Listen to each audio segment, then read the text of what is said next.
I'm Keith and Lisa's middle child and Ben's younger brother, and whoever made these programs, I thank you for putting me first.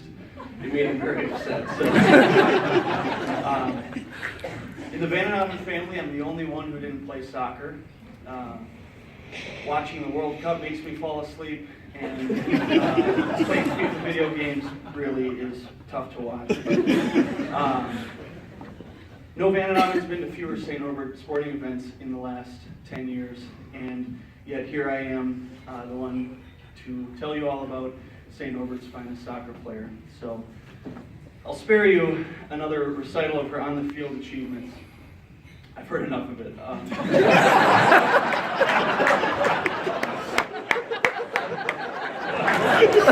Instead, in a few short minutes, I'd like to try to explain to you all how somebody like me, who doesn't care a thing about soccer, has come to be proud of this young woman. To most, Katie's story got interesting after 2 very successful high school seasons.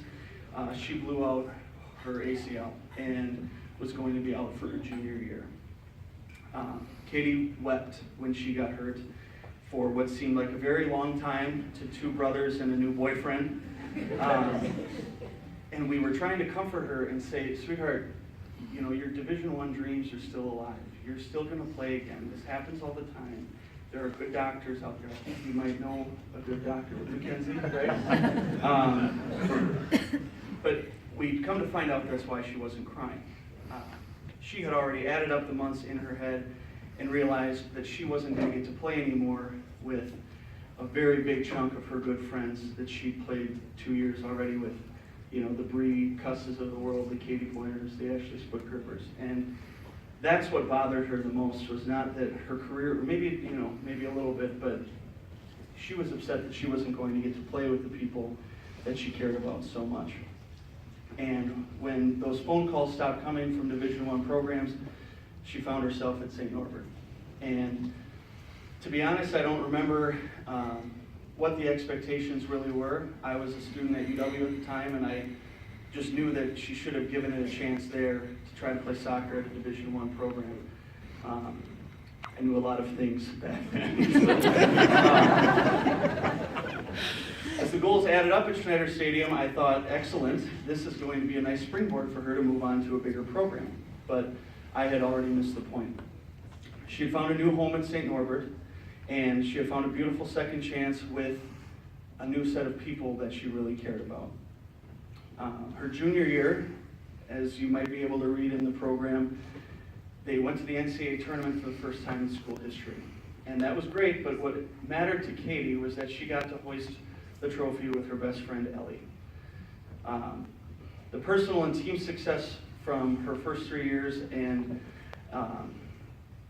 it really put a lot of pressure on her for her senior year. And the preparation for that season brought a stress fracture in one leg, which led to a stress fracture in another leg, and she would have to wait a year to get back to the field.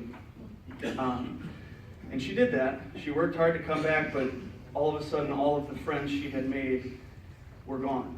The girls that she spent her first 4 years with had all graduated, and there she sat, all by herself as a 5th-year senior.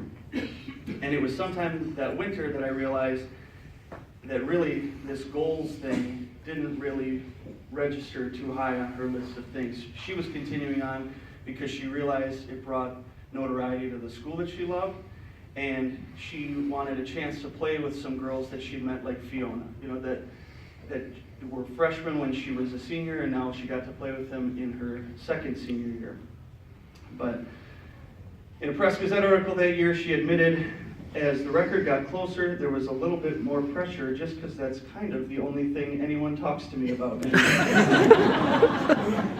Truthfully, she was tired of it. She just wanted to play soccer with her friends. And on a very ugly fall Wisconsin afternoon, she did finally break that record. And while a lot of folks cheered, I breathed a sigh of relief for her. I was glad it was over for her. She still had more soccer to play, of course, and they wanted to win another conference tournament and go on to the NCAA, but she also wanted to spend more time with Corey. And she wanted to go to the Abbey every once in a while with Dennis. She wanted to talk about something else. Honey, I'm so glad to be done talking about soccer. I love you, and it has nothing to do with the goals record. I love you because you care about people. And I love how confident you are. And I love you because you're smart, but more than that, because you're thoughtful. And you really do think about the way your actions affect others and how you can help them in any way possible. I know you appreciate the support of everybody here.